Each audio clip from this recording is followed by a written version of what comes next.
ह्या मॅच मध्ये थोडीफार कॉन्ट्रोवर्शियल गोष्टी घडल्यात. कॉन्ट्रोवर्सीने भरपूर प्रमाणात ह्या मॅच मध्ये कॉन्ट्रोवर्सी आहे. हँडबॉल असतील, पेनल्टी त्यामुळे दिल्या नाहीत, बऱ्याच वेळा ज्या रेफरीचे डिसिजन होते ते गेले पीएसजीच्या बाजूला, बायर्न म्युनिकच्या बाजूला डिसिजन रेफरीचे आलेच नाही. मॅच संपल्यानंतर तुम्हाला दिसतंय की किमिच रेफरीकडे जाऊन थोडंफार काय बोलत होता, त्याची भडास काढत होता. बरोबर आहे भाई, कॅप्टन आहे तू बायर्न म्युनिकचा, हारलेल्या टीमचा, आणि तुमच्या बाजूला काही मॅचचे काही पॉइंट्स, काही डिसिजन आले नाहीत तर तुमच्या बाजूचा फ्लो पण मॅचचा कमी होतो, तुमचा कॉन्फिडन्स डाऊन होतो. म्हणजे टीम ओव्हरऑल आहे ना, टीम सारखी खेळत नाही, ते दिसून येत होतं. पहिले तर हँडबॉल, तो जो पहिला हँडबॉल होता, म्हणजे क्लिअर करायचं ट्राय करतो विटिनिया आणि बॉल लागतो जाओ नेवेसच्या हातावर, आणि तो हँडबॉल होता. फॉर मी भाई, at first time I thought की तो हँडबॉल होता, पण नंतर मला कळालं की रूल आहे. फुटबॉलमध्ये असा रूल आहे, जर तुमच्या दोन्ही प्लेयर्स एकाच टीमचे असतील आणि त्याने बॉल मारला आणि तो लागला त्याच्याच प्लेयरच्या हाताला, म्हणजे तो हँडबॉल आहे असं सगळ्या जगाला वाटेल, पूर्ण जगाला तेच वाटतंय ना तो हँडबॉल आहे. पण रूल नुसार दोन्ही प्लेयर्स एकाच टीमचे असतील आणि जर हँडबॉल झाला तर तो हँडबॉल नसतो. जसं याच्या अगोदर पण अल्वारेस जेव्हा रिअल मॅड्रिडच्या अगेन्स्ट खेळत होता, पेनल्टी मिळाली होती, पेनल्टीमध्ये त्याचा डबल टच झाला होता, दुसऱ्या पायाचा टच झाला होता, त्यामुळे ती पेनल्टी कॅन्सल होऊन पेनल्टी नाही दिली. पण त्या रूलमध्ये चेंजेस झाले, चेंज होऊन काय झाले तर डबल पेनल्टी देण्याचा चान्स मिळेल, ती पेनल्टी बाद करण्यात येईल. तर हा रूल पण असा चेंज होऊ शकतो, कारण कॉन्ट्रोवर्सी ही मोठी होऊ शकते, जेवढी दिसते तेवढी साधी कॉन्ट्रोवर्सी नाहीये ही. एक पेनल्टी तुमची मिस झाली त्याच्यामुळं, आणि पेनल्टी मिस झाल्यामुळं तुमची स्कोर लाईन कायम 1-0च राहिली. पण दुसरा हँडबॉल, पहिला तर मला वाटतं हँडबॉल नव्हता, पण दुसरा हँडबॉल होता, जेव्हा लायमर बॉल कॅरी करून पुढे चालला होता, 1-2 प्लेयर तो काढतो, ड्रिबल करतो, पुढे जातो, नुनो मेंडिस वर्सेस लायमर येतो आणि नुनो मेंडिस हात टाकतो डायरेक्ट मध्ये, लायमर बघतो, लायमर पूर्ण टीम हँडबॉलची अपील करतात, पण तेव्हा पण रेफरी हँडबॉल देत नाही. माझ्यासाठी तो हँडबॉल होता.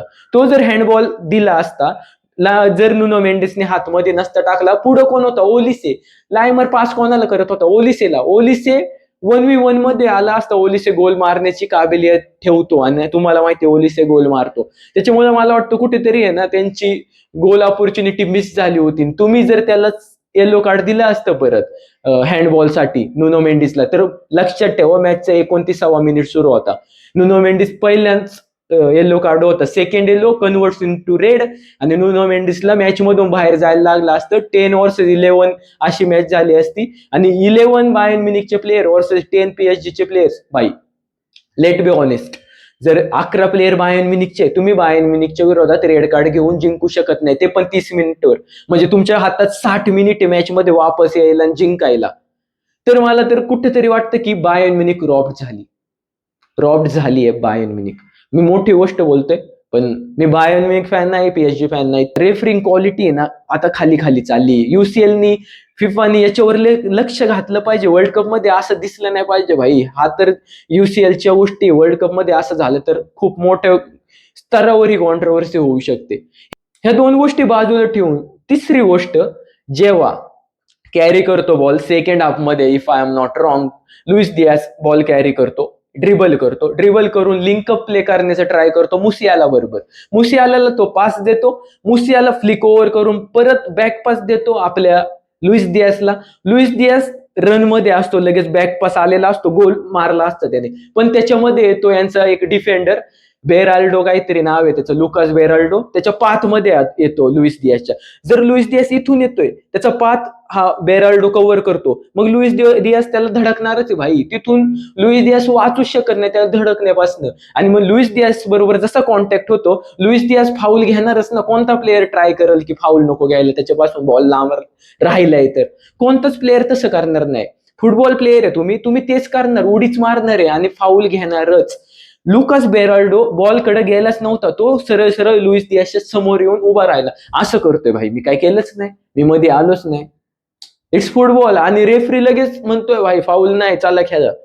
लुईस दियासवर मला वाटतं तो फाऊल होता. तिथून पण लुईस दियासला ओपन गोल ऑपॉर्च्युनिटी तयार झाली होती, आणि त्यांचा गोलकीपर पीएसजीचा भाई भारी खेळायला, नॉयर भारी खेळायला, पण लुईस दियासचा तो गोल वाचला. लुईस दियासने रेफरीकडे जाऊन थोडी तक्रार केली, तर येलो कार्ड कोणाला मिळाला असेल? लुईस दियासला येलो कार्ड दिलं बाय रेफरीने. म्हणजे काय बोलायचं, काय चाललंय काय नेमकं.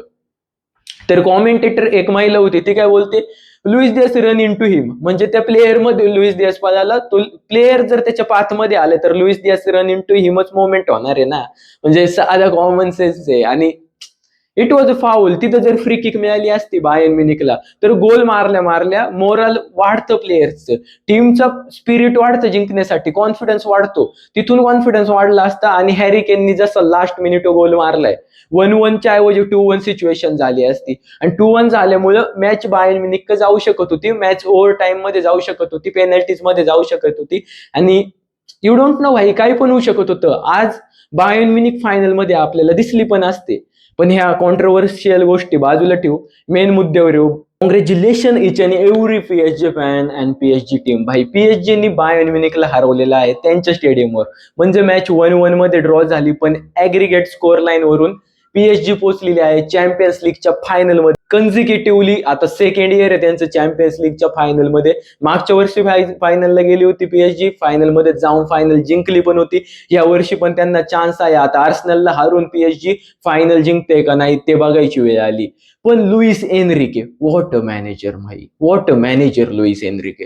लुईस एनरिके तिसऱ्यांदा फायनल मध्ये आला. याच्या अगोदर बार्सिलोना बरोबर फायनल मध्ये गेला होता, 2015 मध्ये फायनल जिंकली. 2025 मध्ये आत्ताच पीएसजी बरोबर फायनल आला, फायनल जिंकली. 2026 मध्ये पण पीएसजी बरोबर फायनल आलाय. आता काय होते बघायची वेळ येते आपली.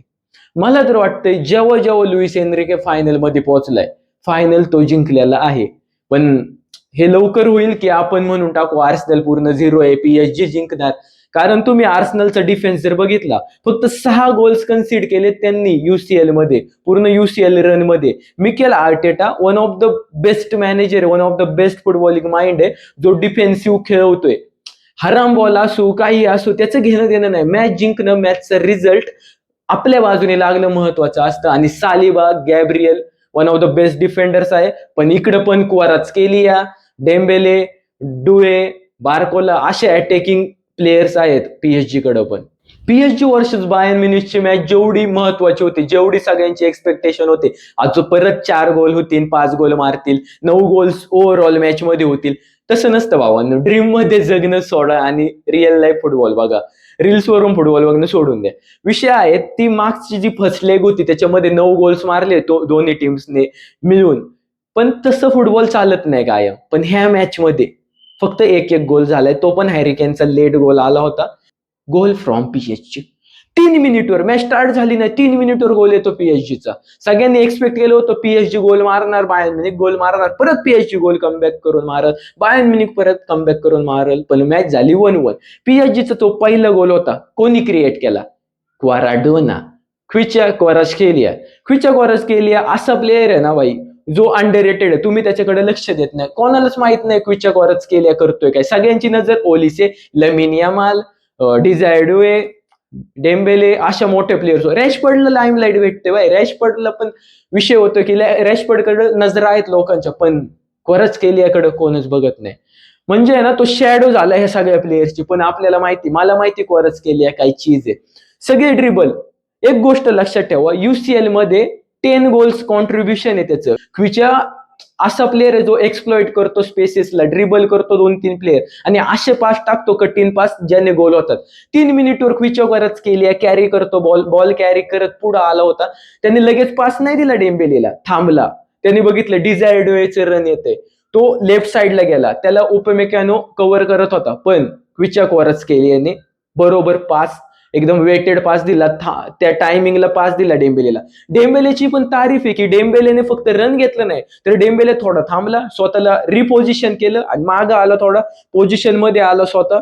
आणि जसा डेम्बेले पोझिशन मध्ये आला ते क्वारात्स्केलियाने पाहिलं, क्वाराडोनाचा तो कठीण पास, डेम्बेलेचा डायरेक्ट गोल. नॉयरकडे चान्स नव्हता की तो गोल वाचू शकल आणि गोल. 3 मिनिटवर गोल मारला. लुईस एनरिकेची तारीफ आहे की त्यांनी मिड ब्लॉक खेळवला, नंतर त्याने डिफेंडिंगवर भर दिला. अनलाईक की आपल्या बार्सिलोना सारखं, हॅन्सी फ्लिक सारखं की गोल स्कोर केलाय परत गोल स्कोर करणार आपण, नाही. डिफेंडिंग करा, बॉल तुमच्या पायात ठेवा, टाइमपास करा, टाइम जाईल म्हणजे तुम्ही फायनल मध्ये पोहोचाल. आपण कसं सेमीफायनलला बाहेर पडलो होती, बार्सिलोना कशी बाहेर पडली होती, आपण टाइमपास नाही केला, आपण परत गोल मारायला गेलो. यु नो ना भाई, आठवलं का लमिन यामाल गोल मारायला गेला, बॉल लूज झाला, गोल पडला. तेच लमिन यामाल कॉर्नरला गेला असता तर गोल नसता पडला.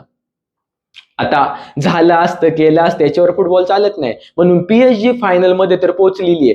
पण ह्या गेम मध्ये टॉप प्लेयर्स कोण होते? डिझायर्डवे क्लोज स्पेस, टाईट स्पेसेस मध्ये भारी खेळतो, आणि जेव्हा ट्रान्झिशनल प्ले सुरू होतो, डेम्बले असतो त्याच्यामध्ये, क्वारात्स्केलिया असतो, डिझायर्डवे असतो. ही मधली जी मिडफिल्ड आहे जाओ नेवेस वाली, जी विटिनिया वाली, फॅबियन रुईज, म्हणजे फॅबियन रुईज आहे ना, इतका क्लास प्लेअर आहे तो, तुम्हाला दिसणार नाही, समजणार नाही. तुम्ही मॅच बघितल्याशिवाय तुम्हाला फॅबियन रुईज कोण आहे हे समजणारच नाही. हे जेवढे पण प्लेयर्स आहे, डेम्बेले वगैरे झाले, हे जेव्हा टीम बनवून काम करतात ना, तेव्हा जिंकतात ट्रॉफीज. एका प्लेअर इंडिव्हिज्युअल ब्रिलियन्स ट्रॉफीज नाही जिंकली जात. ट्रॉफीज जिंकतात ते टीम गेम मुळे. डेम्बेले, क्वारात्स्केलिया, डुए, हे सगळे टीम गेमचा हिस्सा आहे. हे पासेस देतात, जेव्हा पास द्यायची वेळ ते पास देतात, ओव्हर ड्रिबल करत नाहीत एम्बापे सारखं. मुसियालाचा चांगला गेम होता, हॅरी केनचा त्याच्याहून भारी गेम होता. अल्फोन्सो डेव्हिस सेकंड हाफ मध्ये आल्या आल्या भारी खेळायला दिसलं की अल्फोन्सो डेव्हिस किती इम्पॉर्टंट आहे बायर्न म्युनिक साठी. पण बायर्न म्युनिकची मिडफिल्ड, किमिच सगळं ट्राय करत होता, म्हणजे किती करावं एका प्लेअरने. तुम्हाला किमिचकडे बघून समजल की किती पॅशन पाहिजे फुटबॉलमध्ये एखाद्या प्लेअरचं. डिफेन्स तर चांगला होता बायर्न म्युनिकचा. बायर्न म्युनिक हारली कुठं? ओलिसे आणि लुईस दियास यांना आहे ना पहिल्या हाफ मध्ये चालूनच दिलं नाही बायर्न पीएसजीने. थोडं पण त्यांच्या पायात बॉल आला की लगेच नुनो मेंडिस कव्हर करायचा ओलिसेला, 2 प्लेअर ओलिसे व्हायचे, ओलिसे चालला नाही. पण ओलिसे चालला नाही म्हणजे ओलिसेने ड्रिबल नाही केले का? ओलिसेने नुनो मेंडिसला भाई नाचवला, सहज नाचवले, पण फक्त गोल गेले नाही. ओलिसेचे शॉट ऑन टार्गेट नीट आले नाही, पॉवर शॉट नव्हते. लुईस दियाज सगळं केलं. लुईस दियाजचं म्हणलो ना, तो गोल ऑपॉर्च्युनिटी मिस झाली, त्याच्यावर फाऊल झाला पण फाऊल दिला नाही. लुईस दियास भारी खेळायलाच आहे, one of the best signing आहे लुईस दियास या वर्षीची. पॅशनेट आहे पोरग फुटबॉलसाठी आणि त्याच्या टीमसाठी पण, बायर्न म्युनिकसाठी पण. केन, हॅरी केन, होल्ड प्ले ज्या प्रकारे केलाय हॅरी केननी, जो बॉल होता हॅरी केनकडे बॉल आला, पण हॅरी केनने बॉलकडे नाही गेला, मुसियाला जाऊन दिलं बॉलकडे. हॅरी केन जसा राईटला गेला, शिफ्ट झाला, तसे 2 प्लेयर हॅरी केननी अट्रॅक्ट केले. 2 डिफेंडर हॅरी केन बरोबर गेले. मुसियाला ओपन गोल ऑपॉर्च्युनिटी झाली, पण मुसियालाने भाई फिनिश करायचे असतात. तुम्ही सेमीफायनल मध्ये तुम्हाला असे 1-2 चान्सेसच मिळतात, त्याच्यामध्येच तुम्हाला गोल मारायचे असतात. पण काय नाही, पीएसजी जिंकलीये. Luis Enrique one of the best manager, एवढं लक्षात ठेवा. विथ पीएसजी जर लुईस एनरिके अजून जास्त वर्ष राहिला, कॉन्ट्रॅक्ट रिन्युअल्स केले, तर PSG is a danger for Europe. ते डेंजर आहेतच त्यांच्या लीगमध्ये, पण चॅम्पियन्स लीग मध्ये पण रिअल डेंजर कोण आहे? पीएसजी. कारण त्यांच्याकडे प्लेयर्स आहे जे टीम गेम खेळायचे ट्राय करतात, नाही की ते स्वतःसाठी खेळतात, ते टीम बनून खेळतात. जेव्हा एखादी टीम टीम प्लेयर्स मिळतात टीमला, टीम साठी खेळलं जातं तर वेगळी गोष्ट.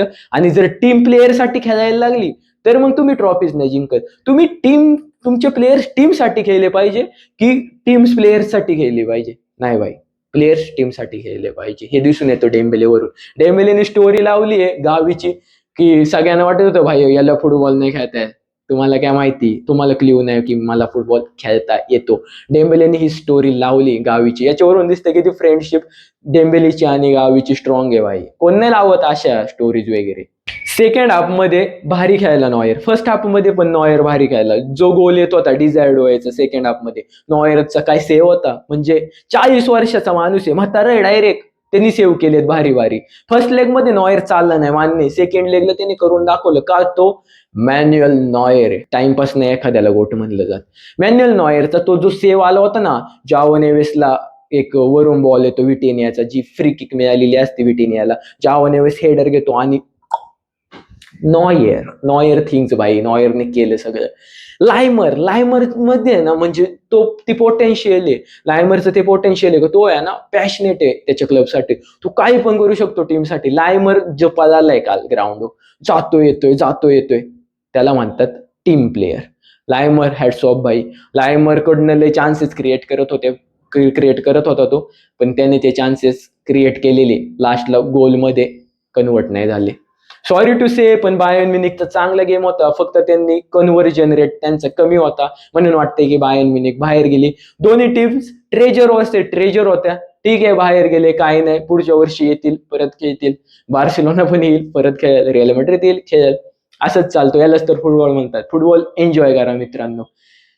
फिर से भाई PSG what a team. Thank you for watching. स्वार्डिनियोला सबस्क्राईब करा, लाईक करा, शेअर करा, इंस्टाग्रामवर फॉलो करा स्वार्डिनियो. बाय.